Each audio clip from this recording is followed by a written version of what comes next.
While we want to sustain our relationship with Egypt, our traditional cooperation cannot continue as usual when civilians are being killed in the streets and rights are being rolled back. As a result, this morning we notified the Egyptian government that we are canceling our biannual joint military exercise, which was scheduled for next month. Going forward, I've asked my national security team to assess the implications of the actions taken by the interim government and further steps that we may take as necessary with respect to the U.S.-Egyptian relationship. Well, hello, everyone, and welcome to the Steve Malzberg Show.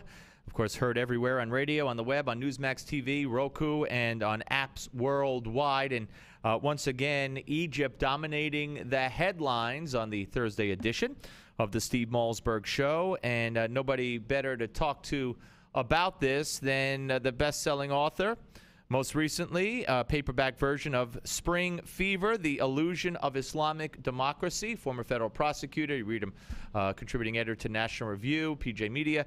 We say hello to Andy McCarthy. Hello, sir.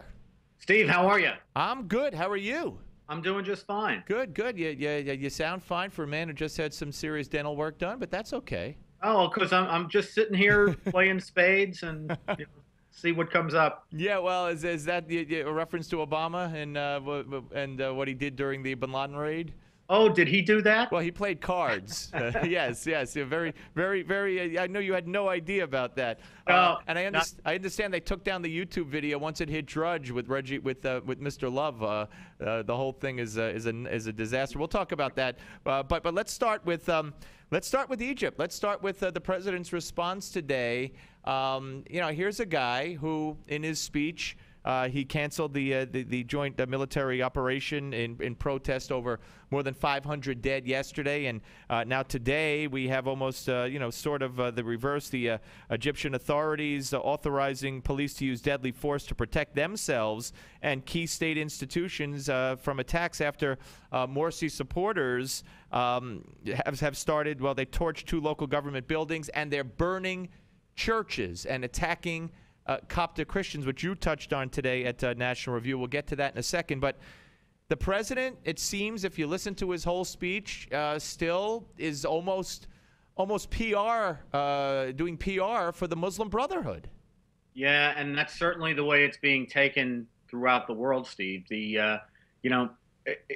tried to assume a posture of objectivity today, but this is hardly a clean slate. He's been trying to empower Islamic supremacists since the first hours of his administration. He was endlessly frustrating to authentic Democrats. There aren't a lot of them in Egypt, but those who are there were very frustrated by the fact that he put his thumb on the scale on behalf of the Muslim Brotherhood. When Morsi won the election, Hillary Clinton was the one as Secretary of State, Obama's emissary, who pressured the generals at that time to relinquish control of Egypt and turn it over to the Muslim Brotherhood. I don't think in the 11th inning, after the game has already been played, and Obama decisively sided with the Muslim Brotherhood, to pretend now that we've been objective all along is not anything that has credibility with anyone. And what really struck me about the president's remarks today, aside from the fact that there seems to be very little acknowledgement that the violence here is two-sided, and that, in fact, you have the legitimate military authorities of Egypt against these Muslim Brotherhood and Islamic supremacists who are hardly just peaceful protesters, despite the way they've been portrayed. As you mentioned, as of this morning, and that's Eastern time in the United States, at least 22 churches had been torched. And this is against a backdrop where during the Morsi government, the Muslim Brotherhood government, persecuting Christians in Egypt was a feature, as it is in any Sharia society, of that government. And they've also committed other acts of violence and used women and children as human shields. And yet the president lapsed into this rhetoric about the cycle of violence. Well, there would be no reason for the military to be violent if the Muslim Brotherhood was not doing its part, and it certainly is. Yeah, we're talking to Andy McCarthy, and the question, and you and I have discussed this for years, and it's, there's no answer. You can't get inside a man's head, but you certainly could have an opinion on it.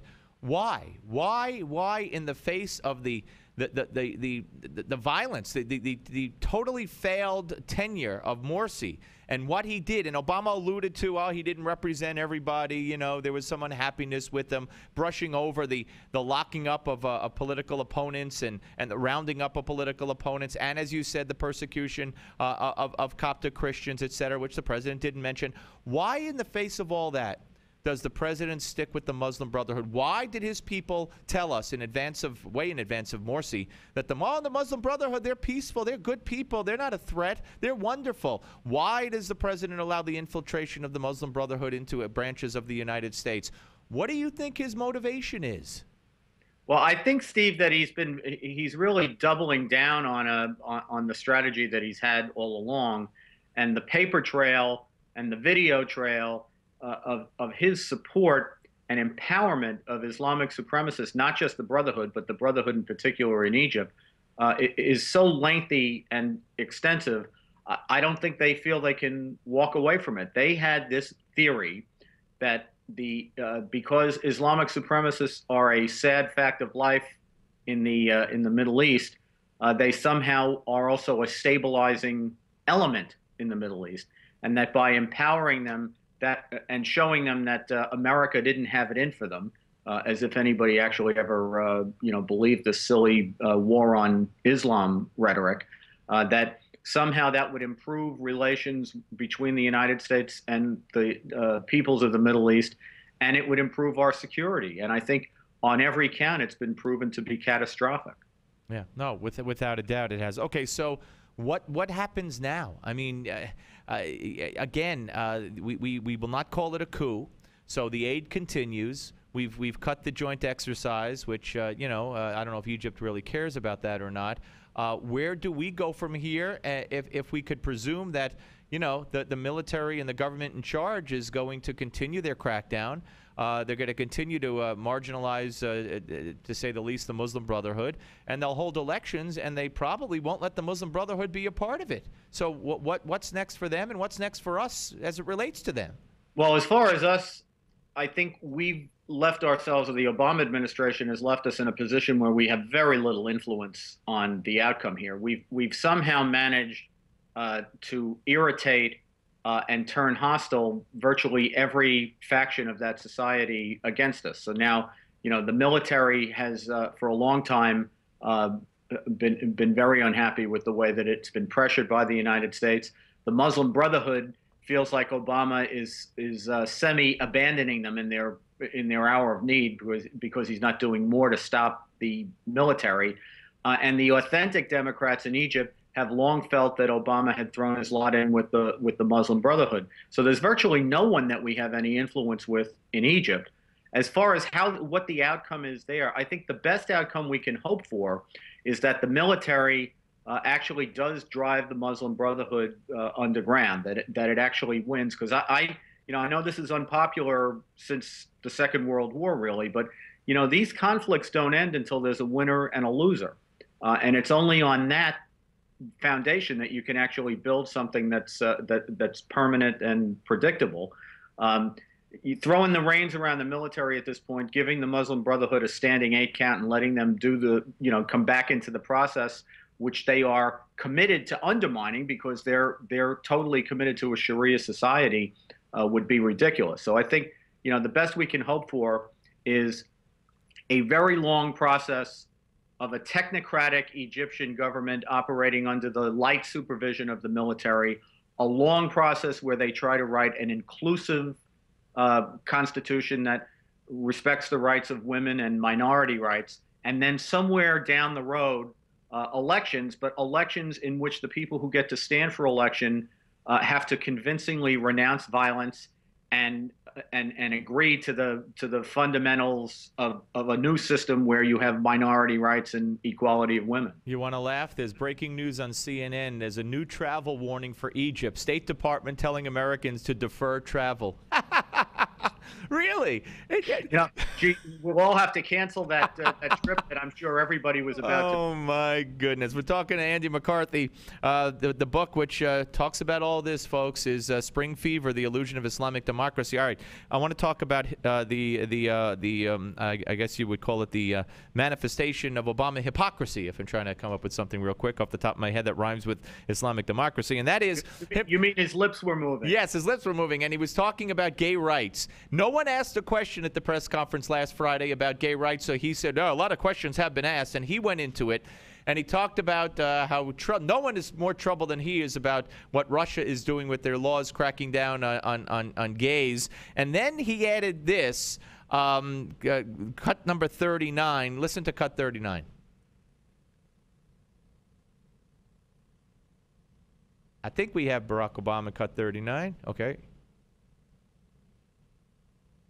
One of the things I'm really looking forward to is maybe some gay and lesbian athletes bringing home the gold or silver or bronze, which I think would go a long way in rejecting the kind of attitudes that we're seeing there. And if Russia doesn't have gay or lesbian athletes, then it'll probably make their team weaker.